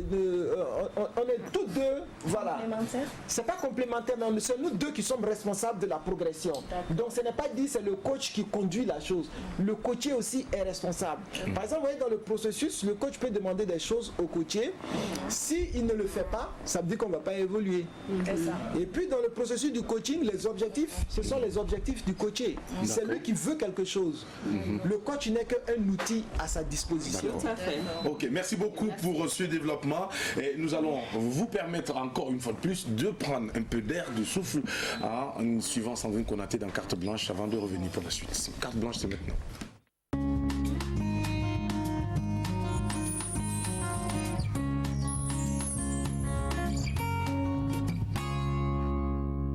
Nous sommes de retour sur notre plateau après tous ces enseignements parce qu'il y en a encore. Pour vous aujourd'hui, Sandrine Konaté va nous entretenir à cet instant dans Carte Blanche et je pense que c'est la suite du sujet abordé hier. C'est la suite de la signalétique parent, écran et danger, le respect des pictogrammes aussi, on peut l'appeler signalétique parce que j'ai dit que les pictogrammes, vous allez le voir à l'écran pour aller vite. Hier, on a déjà défini et on a vu ensemble les conséquences et comment est-ce qu'elles peuvent se manifester quand un enfant a vu un programme inapproprié. Aujourd'hui, on va voir ensemble quelques petits conseils pour vous permettre d'accompagner votre enfant dans le choix de ces programmes et surtout au respect. Alors le meilleur conseil d'abord en face est de veiller au respect strict de ces pictogrammes. Moins de 10 ans, tu n'as pas 10 ans, tu ne regardes pas le programme, etc. Moins de 12 ans et la suite. Il faut éviter aussi d'installer un écran dans la chambre de l'enfant. Quand on parle d'écran, ce n'est pas seulement la télévision, tablette, ordinateur portable ou ordinateur de bureau parce qu'en ce moment, ça devient difficile d'avoir un œil sur ce que l'enfant regarde. Et aussi, dans la mesure du possible, il faut être à côté quand l'enfant regarde le programme. On sait qu'aujourd'hui, nos enfants sont des as de la technologie. Ils peuvent visiter un site inapproprié ou un site qu'on leur a déconseillé et aller même jusqu'à supprimer. Voilà, au niveau de l'historique, ils vont visiter le site, mais ils ne vont laisser aucune trace. Ce sont des as, en tout cas, de la nouvelle technologie et ils peuvent le faire. Pour ça, il faut rester à côté de l'enfant. Le zapping, il y en a qui sont forts dedans. On regarde un programme avec l'enfant et on passe le temps à zapper. Il faut plutôt favoriser les programmes en entier. Favoriser le programme en entier parce que souvent, à la fin, il y a toujours une leçon de morale et tout ça et ça pourra vous permettre même de discuter avec l'enfant. Alors, et aussi, de manière générale, il faut faire en sorte que l'enfant passe le moins de temps possible devant l'écran et favoriser, bien sûr, les moments d'échange en famille. Il ne faut pas oublier de prendre soin du confort de visionnage. Confort de visionnage, c'est quoi? L'écran est-il adapté à la vue, à la vision de l'enfant? Est-ce que sa position pour regarder la télé ou sur son ordinateur est adaptée? Parce qu'il ne faudrait pas qu'après il ait des difficultés, des maux de dos et tout ça. Il faut veiller, bien sûr. Et aussi, avant 3 ans, il est recommandé que les écrans sont déconseillés avant 3 ans. C'est ce qui est déconseillé. De 3 à 6 ans, il peut regarder des programmes appropriés à son âge, bien sûr, avec le parent qui est toujours à côté, en train de veiller. De 6 à 10 ans, on demande toujours aux parents d'accompagner les enfants dans le choix des programmes. 10-12 ans, il faut responsabiliser l'enfant après l'avoir sensibilisé. On le sensibilise sur les dangers, sur les risques et les conséquences, en tout cas, que la vue, le visionnage d'un programme inapproprié pourrait avoir sur lui. Et à partir de ce moment, on le responsabilise, on l'observe et bien sûr, on veille toujours. Et on regarde si l'enfant respecte cela. Mais quand l'enfant a finalement vu une image inappropriée et que vous avez du mal à en parler avec lui parce qu'il y a son comportement qui a changé et tout, il ne faut pas oublier d'aller voir un psychologue. Un psychologue qui pourra en discuter avec lui et tout. Et il y a une autre solution qui est là, il y a le cryptage des chaînes et le code parent. Alors si vous ne savez pas comment vous en sortir avec ça, il faut consulter le service client de la marque de votre décodeur éducateur qui pourra en tout cas vous donner les conseils et vous accompagner en cela. Parce qu'on sait très bien que l'enfant est l'adulte de demain. Alors, et pour un adulte de qualité, il faut miser sur la qualité de son enfance. Merci Sandrine Konaté pour la suite donc de cette rubrique qui va beaucoup apporter un plus à la vie des parents et surtout des tout petits enfants qui en tout cas restent les hommes de demain sur qui nous devrons absolument miser. Alors, réaction avec vous, un commentaire. C'est un très bon travail qu'elle a fait et c'est vraiment dans cette dynamique que nous sommes au niveau du Conseil supérieur de la communication. Vous avez suivi ces 2 temps, on a eu des actions pour interpeller les télévisions sur les programmations des telenovelas. C'est un processus qui est en cours au niveau du Conseil supérieur de la communication et qui, à la fin, doit aboutir à l'adoption de ces différentes catégories de pictogrammes, là, des signalétiques jeunes et la détermination aussi des créneaux dans lesquels les images doivent passer en fonction du fait que ces images-là peuvent être dangereuses pour un enfant. Si vous voulez, la préoccupation, et elle l'a si bien dit, elle a très bien expliqué la chose, les enfants sont fragiles. En fonction de leur âge, ils sont fragiles. Certaines images peuvent porter grandement atteinte à leur croissance. Ça peut devenir assez difficile après pour rattraper les dégâts que ça a causé. C'est d'ailleurs pourquoi, entre autres conseils que vous donnez tout à l'heure, il faut ajouter qu'il faut faire une sorte de débriefing quand les enfants regardent la télévision. Quand ils sont plus petits, lorsqu'ils finissent, il faut discuter avec eux. Ce que tu as vu, comment tu penses, ça vous permet de pouvoir situer éventuellement là où il aurait pu avoir problème et de pouvoir éventuellement rattraper. Sinon, ça peut être très nocif. Et il y a 3 grands problèmes qui préoccupent les régulateurs et notamment sur lesquels nous, on va travailler. C'est la question de l'utilisation de la violence dans les écrans. Voilà, parce que personne n'a envie que les gens deviennent plus violents à l'âge adulte. Il y a le sexe. Ça aussi, c'est un autre problème. La dépravation des mœurs quand on regarde, c'est aussi les images que les enfants regardent dans les télévisions. Et puis, le 3e élément, c'est ce qu'on appelle le matraquage publicitaire. Vous savez, les enfants, ils sont petits, ils n'ont pas la possibilité de faire un détachement. Si vous lui dites que ce bic-là, tu dois l'avoir, toi, un enfant de 8 ans, tu dois l'avoir, automatiquement, il va dire attention, il faut que tu achètes. Voilà, donc, exactement. Alors que nous, adultes, on a la possibilité de faire un peu de détachement. Donc, le travail que nous sommes en train de faire au CSC, c'est de voir comment est-ce qu'on essaie de dicter des normes pour les télévisions et pour établir des critères afin que ça les aide à savoir quelle émission on programme le matin, c'est-à-dire surtout en journée et puis première partie de la soirée, ce qu'on appelle tranche famille, parce qu'on estime que là tout le monde est devant l'écran. Donc quels sont les programmes qui peuvent rentrer là-dedans et quels sont les types de signaux qui ne peuvent pas rentrer là-dedans. Quels sont les types de signaux? Si ça apparaît dans le programme, il faut mettre un pictogramme pour dire que si l'enfant a 10 ans, il ne peut pas regarder, ou s'il a 12 ans, il ne peut pas regarder, ou s'il a 16 ans, il ne peut pas regarder, ou s'il a 18 ans, il ne peut pas regarder. Peut-être pour signaler, ça veut dire que ces pictogrammes-là, et c'est dont elle a fait la définition dans son exposé, c'est ceux qui ont été définis par le CSA, le Conseil supérieur de l'audiovisuel en France, qui est un peu aussi une base sur laquelle nous aussi on est en train de travailler. Mais le fond, c'est que cette démarche de protéger les enfants est liée à la Convention internationale des droits de l'enfant, ce qui protège l'enfant. Et la plupart des pays au monde sont signataires de cette convention-là. Donc ça nous oblige à édicter ces choses-là pour protéger nos enfants. Aller en droite ligne avec donc ces recommandations. Et justement, parlons-en. Monsieur le vice-président, on sait qu'il n'y a pas très longtemps, le CSC s'est doté donc d'un système de suivi de programme, notamment c'était le 27 décembre exactement 2019, avec donc ce système de monitoring le AK Média, Solutions et HMS. Aujourd'hui, après avoir eu ce système, est-ce que vous, aujourd'hui, si on vous demandait de faire un bilan, qu'est-ce qu'il y a eu comme plus-value? Est-ce que je suis content? D'accord, est-ce que vous êtes content? On va le dire comme ça. Non, en fait, en réalité, on était très fiers lorsqu'on a lancé ce processus-là. Parce que, voyez-vous, le travail du Conseil supérieur de la communication, c'est essentiellement de suivre l'activité des médias et de s'assurer que leur fonctionnement respecte la loi. Alors que depuis 2014, je crois, le dispositif est tombé en panne. Lorsque notre collège est arrivé, on est venu trouver que le dispositif de suivi automatique là est tombé en panne. Donc les travailleurs sont obligés de faire un travail quasi manuel. C'est-à-dire ils prennent une télé et puis ils mettent et puis ils essaient de regarder. Ils prennent une radio, ils branchent une chose et puis ils essaient d'écouter. Oh, tu peux pas suivre 169 radios comme ça. Voilà, 17 chaînes de télévision. Donc il nous fallait un outil automatique. Ça veut dire, avant qu'on ait le système là, vraiment notre travail était vraiment assez... Voilà, on essayait d'être intelligent, de voir quels sont les programmes qui causent problème, être là les émissions interactives. Exactement.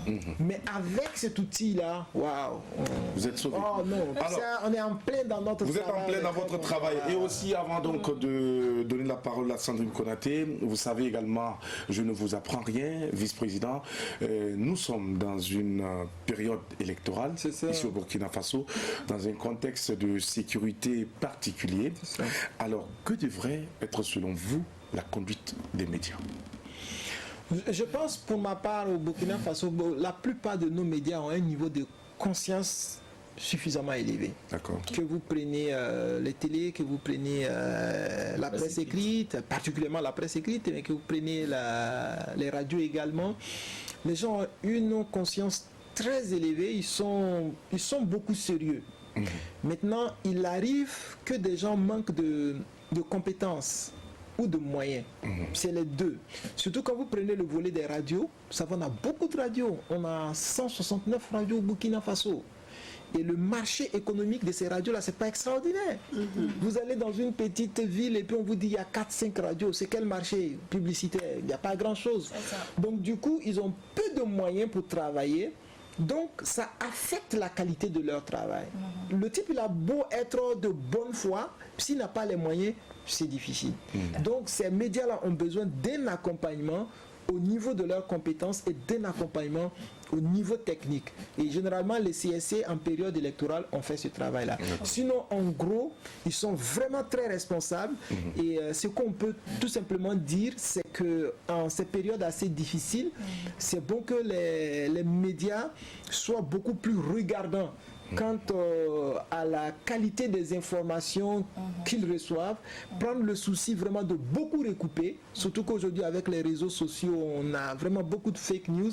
Il faut être dans ce qu'on appelle le fact-checking, d'être dans la vérification de l'information, dans le recoupement, et aussi se dire chaque fois que je dois diffuser une information, notamment sur les conflits intercommunautaires ou quoi, de toujours avoir en tête que cette information-là peut avoir un effet sur la crise.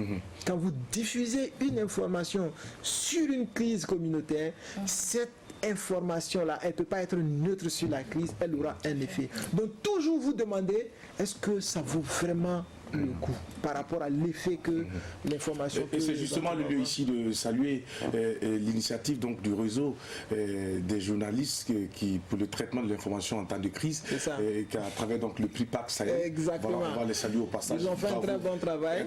Et ils ont primé des journalistes justement, et c'est un prix qui va au-delà du Burkina Faso et dans l'ensemble de la sous-région. Et c'est vraiment un très bon travail, et je pense que les journalistes doivent davantage s'investir dans cette démarche-là.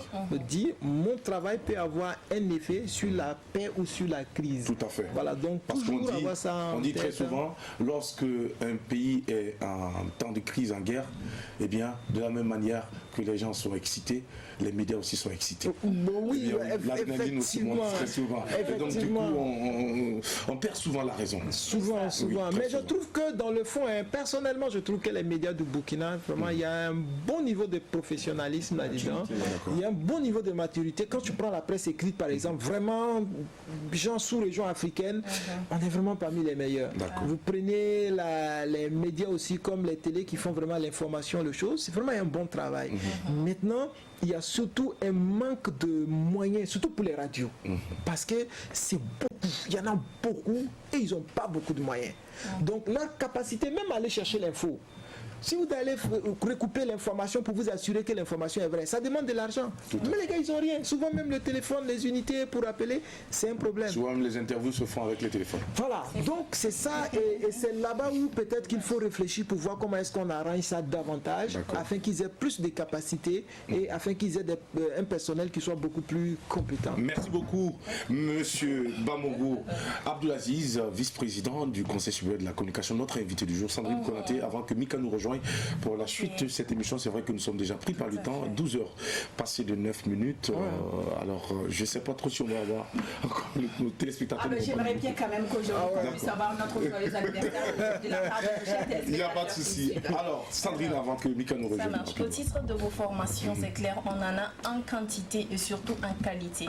En parcourant votre CV, il y a une formation qui a attiré mon attention. Efficacité professionnelle, le savoir-vivre en milieu professionnel. Alors, c'est-à-dire que le savoir-vivre, le manque de savoir-vivre professionnel peut impacter négativement son efficacité professionnelle ou vice-versa. Qu'est-ce que ça signifie en fait? Efficacité professionnelle, le savoir-vivre en milieu professionnel, le savoir-vivre en milieu professionnel. Savoir-vivre en milieu... Efficacité. Oui, il y a une incidence. Si vous savez vivre en milieu professionnel, d'abord vous-même, vous vous épanouissez dans votre travail, vous devenez un facteur d'agréabilité pour l'ensemble des gens qui sont dans votre environnement professionnel, que ce soit vos collaborateurs, que ce soit vos supérieurs, que ce soit les usagers de l'entreprise. Prenons par exemple une entreprise qui vend et que vous êtes par exemple dans l'espace de commercialisation. Si vous n'avez pas ce savoir-vivre en milieu professionnel là, vous allez avoir une attitude vis-à-vis des clients qui va plutôt avoir tendance à chasser les clients plutôt qu'à les rappeler. C'est pourquoi il y a beaucoup de gens qui créent des entreprises et puis vont s'asseoir dans le bureau et puis quand ils sortent après ils se rendent compte qu'il y a 0 client dehors. Mais parce que les gens qui sont dans le front office là, les gens qui sont chargés de vendre, de rencontrer les clients là, ils ne savent pas comment se prendre avec les clients. Si bien que les gens viennent une fois et après ils ne reviennent plus. Voilà. Donc ça va vivre en milieu professionnel, c'est faire en sorte que toi-même déjà, les gens aiment être avec toi, aiment travailler avec toi. Et que ceux qui viennent consulter votre entreprise aient envie de revenir à cause de toi, ta bonne façon d'être dans l'environnement professionnel. Savoir argumenter pour attirer, comme le miel également, qui attire très souvent donc les mouches. Voici Mika à présent pour nous, les abeilles plutôt. Voilà, Mika. Les mouches et les abeilles. C'est la même chose, puisque les mouches aussi adorent le miel. Alors, et les abeilles sont les, je pense que ce sont les auteurs du miel. C'est eux qui fabriquent le miel. Ça ne les attire pas. Ça ne les attire plus. Ça va attirer un élément extérieur. Je ne peux pas quand même créer et puis être attiré parce que j'ai créé. Là, il y a un axe qui s'est créé là. C'est l'axe Jackie. Mika, nous rejoignons pour la suite de cette émission maintenant, le présent.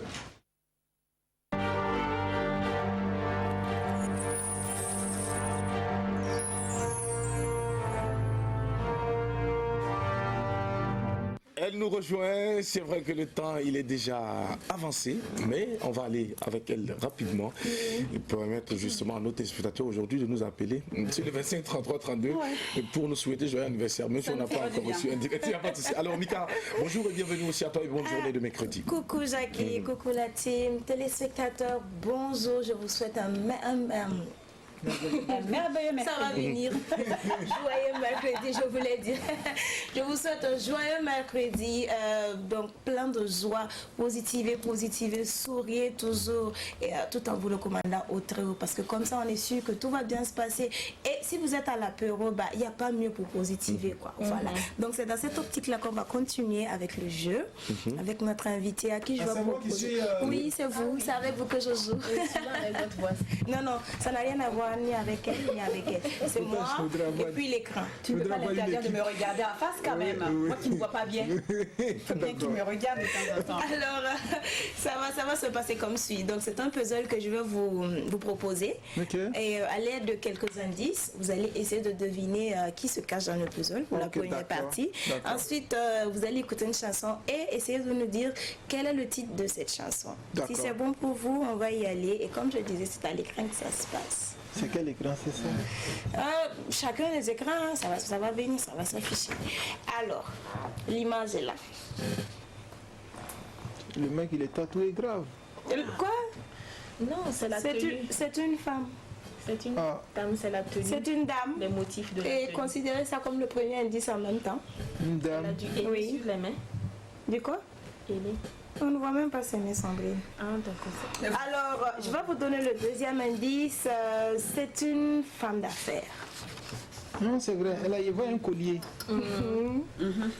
Ça évolue. m'intéresse. Oui. Mamina Tavelerda. Pardon?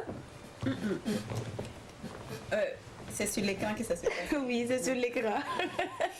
Alors, je vais vous donner le troisième indice. C'est vrai que c'est une femme d'affaires, mais elle est... Oui. J'ai dit que c'était une femme, c'est une femme d'affaires. Alors, oui, alors, le troisième indice, c'est que c'est vrai que c'est une femme d'affaires, mais elle est surtout connue parce que voilà, elle est dans les médias.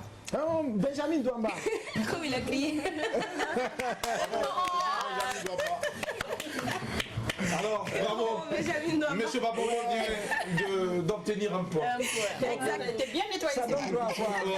Le point donne droit à quoi? Bon, après on va Un large sourire.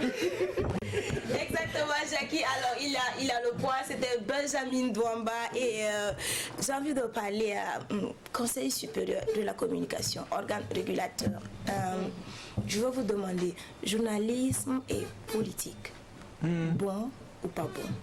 C'est un plus ou c'est un frein? Comment ça? C'est-à-dire, est-ce qu'un journaliste doit faire de la politique? Oui, est-ce que... C'est vraiment délicat. Je pense qu'un journaliste, pour être vraiment en pleine capacité de vraiment bien faire son travail, c'est mieux qu'il se méfie de tout cercle d'intérêt, que ce soit politique, économique, machin truc. Vraiment. Parce que dans les principes, un journaliste, il doit vivre de son travail de journaliste. Il ne doit pas avoir d'autres sous-sortes de choses autres comme ça. Donc, si tu es journaliste, en principe, tu dois pouvoir te départir de ces activités partisanes-là. D'accord. Oui. Merci bien pour votre avis. Alors, on va un peu revenir à Benjamin. Mais ça ne veut pas dire que vous ne pouvez pas faire la... Ça veut dire que si vous voulez faire la politique, vous arrêtez le travail de journaliste et puis vous allez faire politique. Vous allez faire votre politique. Il n'y a pas de souci, c'est bien noté. Merci bien pour votre avis. Alors, j'ai envie quand même qu'on revienne un peu sur cette dame-là. C'est une grande dame, une dame très battante. Alors, son histoire un peu, Jackie, c'est que, comme elle le dit elle-même, son échec au baccalauréat la première fois, ça a été une chance pour elle. Oui, parce que c'est la même année en fait qu'elle participe à un recrutement de téléspeakerine lancé par Volta Vision en son temps, donc la télévision nationale en son temps. Et sur 45, elle est retenue. Donc c'est comme ça qu'elle présente les programmes de la télévision à la télévision, mais elle n'arrête pas ses études, elle continue, tout en évoluant dans les médias. C'est comme ça qu'on va la retrouver au JT, une autre fois dans une émission Ma famille, mon bien-être. Elle est aussi femme d'affaires, comme je dis, dans politique. Elle fait un peu de politique. Voilà, je pense qu'elle est même plus dans ce domaine-là actuellement.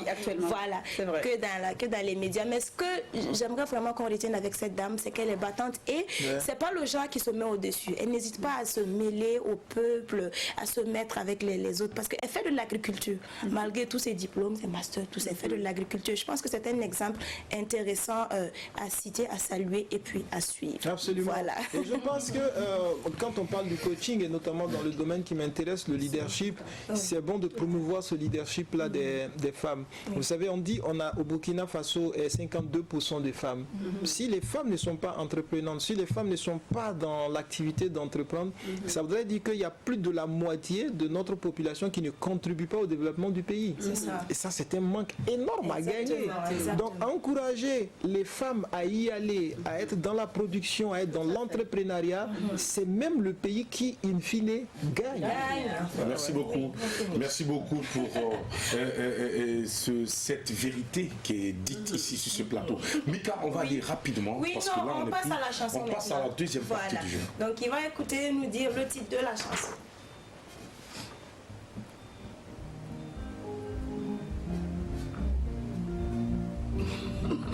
Est-ce que c'est votre style?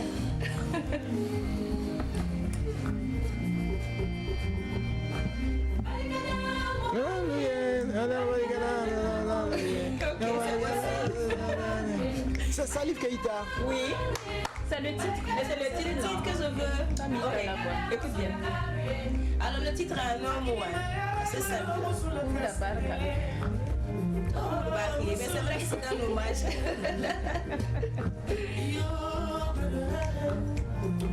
Est-ce que c'est une colle ou bien vous allez vous en sortir? Les indices sont à mais j'ai déjà donné quoi, 2 indices. J'ai dit que c'était un homo. C'était un hommage. Quelle langue? Angela. Hommage à qui? Les 90 ans. Je joue à Hélène. Pardon? Hommage à sa maman.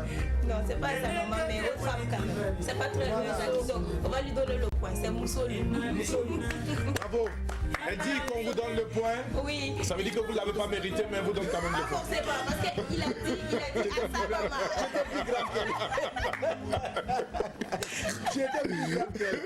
Non, je suis prêt à mourir pour l'Afrique. Salif Keita. Yeah. Voilà.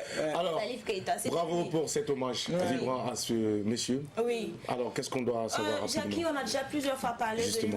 Voilà, on a déjà plusieurs fois parlé de lui. Et ce qu'on pourra retenir de lui, c'est quoi? C'est que c'est un homme qui a fait mentir entre griffes tous les pronostics, tous les préjugés qui pesaient sur sa personne du fait de sa peau. Voilà, parce qu'il a été refusé dans le corps des enseignants justement parce qu'il lui manquait un peu de la mélanine, voilà tout ça au niveau des yeux, mais ça ne l'a pas arrêté parce que c'est comme ça qu'il va aller commencer à chanter, à évoluer dans différents groupes, dans différents orchestres, et, malgré le refus de sa famille encore parce que c'était une famille royale. Voilà, il descend de... Sundiata Keita l'a gagné. Exactement, Sundiata Keita. Voilà, donc ça ne l'a pas arrêté, il a continué et ça a donné ce qu'on a aujourd'hui. Et nous on est contents, franchement, on est contents qu'il ait continué. Voilà, je vais emprunter les propos d'un célèbre monsieur Mahatma Gandhi qui disait que quand tu es sûr de ce que tu fais, c'est pas parce que tout le monde dit que c'est pas bon, tout le monde dit que ça va pas marcher qu'il faut arrêter. Parce que tout le monde peut avoir tort. Voilà, donc quand tu es sûr de ce que tu fais, va jusqu'au bout. Confiance en soi, croire en ce que l'on fait. Voilà. Et puis, c'est tout. C'est ça, ça peut être en train de nous pousser à l'intérieur. Et c'est très bien choisi pour Salif Keita dans l'actualité qui est le sien actuellement. Il défend vraiment une conviction, on peut ne pas être d'accord. On peut penser qu'il faut être un peu plus prudent, il faut avoir un peu plus de c'est ça sur cette question, mais on peut pas lui reprocher de ne pas s'assumer. C'est clair. Je pense comme ça, je pense que je dois faire comme ça et je le fais. C'est qu'un homme ou qu'une femme qui s'assume. Voilà. C'est important. Alors, apprenez à nous aimer tels que nous sommes et puis après on va se gérer. C'est important. Alors, monsieur Bamogo Abdulaziz, vice-président donc du CSC, nous sommes quasiment à la fin de cette émission. Alors, comme le temps passe si vite, c'est vrai qu'on n'a pas encore eu le temps. Je pense qu'on avait annoncé le téléphone, si on a le temps de prendre 2 ou 3 appels, voilà, pour nous souhaiter joyeux anniversaire, nous allons le faire. Mais avant, on va essayer de terminer donc notre entretien avec notre invité du jour, M. Abdulaziz Bamogo, vice-président du CSC. Alors, voici aujourd'hui une situation qui se présente. On dit du CSC que c'est cet organe qui est toujours en train de descendre avec le bâton à la main. Alors, est-ce qu'aujourd'hui, que répondez-vous à ces personnes qui pensent que très souvent, vous venez pour taper que de pouvoir sensibiliser? Bon, en fait, on n'a pas autre choix, nous-mêmes, en tant que conseillers du CSC, que de faire ce que la loi nous demande de faire. Ça, c'est déjà un principe sur lequel il faut qu'on soit d'accord. Et que voilà, la loi vous dit de venir faire quelque chose, quand vous venez, c'est ce que vous devez faire. Maintenant, dans l'esprit, le CSC n'est pas là pour sanctionner ou pour... voilà. Première chose, nous sommes là pour aider, pour accompagner les médias. Pour aider, accompagner, avant de poursuivre, on va prendre notre ami qui finalement... Allô, bonjour. Oui, bonjour. Comment vous allez? Ça va bien chez vous. Ça va bien, merci. Votre nom, c'est quoi? Bazier. Monsieur Bazier nous appelle d'où? Je voulais vous faire coucou d'abord. Oui, merci. Et j'étais un peu débutonné et un clip d'Adèle Ramba, c'est ça qui m'a plus piqué, j'ai dit appeler. Et la carte de venir parce que c'était vraiment beau. D'accord. Pardon, j'ai pas. Voilà. Un clip, sur quel titre? Et les jaloux. Tu peux toujours jalouser. Elle était vraiment en forme, voilà, j'étais très content. De grossir encore. Vous étiez content parce que Non, c'est bon. J'ai dit que j'étais vraiment ému de voir une qui a pu se convertir encore. Elle fait dire que le show pour son public va être seulement du secondaire. Mais il faut répéter toujours la musique. J'ai pas entendu de musique. Une surprise vous attend. On adore. Et puis, Vous avez été... joyeux anniversaire et puis on va se dire. Joyeux anniversaire à ceux qui font son anniversaire là-bas. Non, c'est pas c'est toute l'équipe. C'est joyeux anniversaire. Oh là là, Merci. C'est pas grave, on a entendu joyeux anniversaire. Alors, poursuivons. La première chose, c'est déjà qu'on accompagne les médias. C'est-à-dire on les aide à être dans la conformité avec la loi. Donc tout ce qui peut être comme accompagnement en termes de formation, en termes de capacitation, ça fait partie de notre travail. Et notre collège, en arrivant, c'est ce qu'on s'est donné comme mission. On a dit, on va mettre beaucoup plus l'accent sur ce volet-là. Parce que quand les gens sont mieux formés, quand ils sont capacités, ça évite qu'ils fassent des erreurs. Et s'ils ne font pas des erreurs, vous êtes assez tranquille. Et puis il n'y a pas de bagarre entre les gens. Mais somme toute, l'objectif de notre présence, c'est pourquoi la loi a créé le CSC là, c'est de surveiller leur travail et lorsque ça ne va pas, d'interpeller les gens. Voilà, et quand il y a des récidives, de sanctionner. En tant que coach en développement personnel, coach dans plusieurs domaines. Alors, M. Abdulaziz Bamoro, des dirigeants et des dirigeants et de tout ce qui est, en tout cas, est positif, on va le dire ainsi. Alors, une note pour l'équipe de l'apéro avant de partir. Individuellement la note. Individuellement. Bon. 9,5 sur 10. Oh, waouh, merci. 9,5 sur 10. Merci. 9,5 sur 10. Non, parce que tu sais, si tu dis 10 sur 10, on va dire de justifier. Il faut écrire lettre pour justifier. Il faut dire 9,5 sur 10. Non, je trouve que c'est très bien. Je trouve que il y a une bonne ambiance entre les gens au niveau du plateau. C'est très bien. Il faut continuer ça. Parce que quand les gens vous suivent comme ça, dans ces tranches d'antenne là, les gens ont vraiment envie de s'éclater, de se détendre. C'est pas un truc du tout, voilà, c'est pas du sérieux, machin. Non, c'est vraiment la détente et je vois vraiment qu'il y a une très bonne ambiance entre vous. Le sérieux, on laisse ça pour la maison. Voilà, c'est ça. Et puis jusqu'à 4 chroniqueurs, vraiment c'est très bien. C'est vraiment très bien. Beaucoup de courage. Merci beaucoup. Et on vous souhaite également plein succès. Merci beaucoup. Au niveau donc, du Conseil supérieur de la communication. Merci encore. Nous espérons très bientôt vous voir encore à d'autres hautes fonctions. Inch'Allah. Que Dieu vous guide et vous accompagne dans votre mission sur Terre, c'est d'être utile aux gens qui gravitent autour de vous. Merci de nous avoir permis d'être à votre école en cette journée. Et pour la suite, eh bien, on va vous souhaiter un bon appétit et puis espérer se retrouver demain lorsque sera 11h. Et laissez-moi partager avec vous le petit secret. Nous recevrons pour vous demain la première femme astrophysicienne de l'Afrique de l'Ouest sur ce plateau. Ne manquez pas ce rendez-vous avec Dr Korsaga. Nous y serons. Allez, merci, prenez soin de vous et bye bye. À demain.